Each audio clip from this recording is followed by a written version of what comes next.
Shirley Laos minta perhitungan luas laut dalam DAO untuk pembangunan Maluku Utara yang setara. Gubernur Maluku Utara bicara di Komisi 2 DPR RI, minta agar luas laut masuk perhitungan DAO. Hal ini demi keadilan fiskal untuk pembangunan Maluku Utara yang lebih setara. Mengingat karakter wilayah Maluku Utara yang terdiri 70% perairan. Sedangkan variabel dalam rumus DAO hanya meliputi luas daratan dan jumlah penduduk. Shirley Laos menilai, anggaran pusat untuk Maluku Utara hanya habis untuk belanja pegawai. Sehingga tidak ada lagi anggaran untuk melakukan pelayanan dasar serta pembangunan infrastruktur. Selain soal anggaran, Shirley Laos juga membawa isu status ibu kota Provinsi Maluku Utara.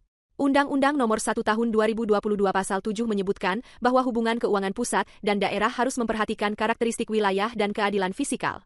Dalam hal ini karakter wilayah kita adalah perairan dan kita merasa bahwa keadilan fisikal belum terjadi. Jika memungkinkan saya juga baru jadi mohon maaf jika ada informasi yang salah. Setahu saya DAO saat ini perhitungannya indikatornya tuh masih daratan. Jumlah penduduk, dan bagi kami yang jumlah penduduknya sedikit luas daratannya sedikit 70 luas lautan, dan luas lautan itu tidak dipakai sebagai indikator dalam menghitung DAO. Maka ya terlihat seperti tadi bahwa DAO kami habis hanya untuk belanja pegawai. Tidak ada lagi ruang fisikal untuk melakukan pelayanan dasar atau pembangunan infrastruktur dasar. Dan itu menjadi ketimpangan fiskal antara daerah yang daratan dan kepulauan. Jika memungkinkan untuk indikator luas perairan dimasukkan dalam perhitungan DAO, papar Shirley Laos. Menanggapi paparan Shirley Laos, Komisi 2 DPR RI berterima kasih karena menjadi tahu kondisi Maluku Utara. Mereka bahkan mengatakan bahwa dari paparan tersebut dapat diketahui bahwa memimpin Maluku Utara bukan hal yang mudah. Sementara soal status Sofifi, Komisi 2 DPR RI mengatakan telah memberi kesempatan pada Mendagri agar menyelesaikan peraturan pemerintah (PP) tentang Desain Besar Penataan Otonomi Daerah di Indonesia. Terima kasih Ibu Gubernur. Ibu yang paparan yang sulit senyum Pak Lutfi. Pak Lutfi tadi wajahnya gesturnya beradu dengan saya. Kasihan kata Pak Lutfi. Saya tidak paham apa maksud gestur Pak Lutfi.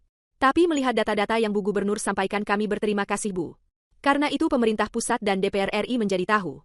Dan hari ini media juga melihat bagaimana tidak mudah memimpin Maluku Utara dengan segala keterbatasan APBD yang ada.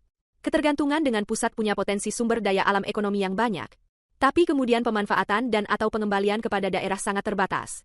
Untuk Sofifi Ibu, kami dengan Mendagri saat ini sedang konsen untuk memberi kesempatan kepada Kementerian Dalam Negeri menyelesaikan PP tentang Desain Besar Penataan Otonomi Daerah di Indonesia, ujarnya. Kegiatan rapat dengar pendapat antara Komisi 2 DPR RI dengan para kepala daerah se-Indonesia ini diunggah Shirley Laos ke akun Instagram pribadinya @_co, Selasa, 30 April 2025. Download Tribun X sekarang, menghadirkan lokal menjadi Indonesia.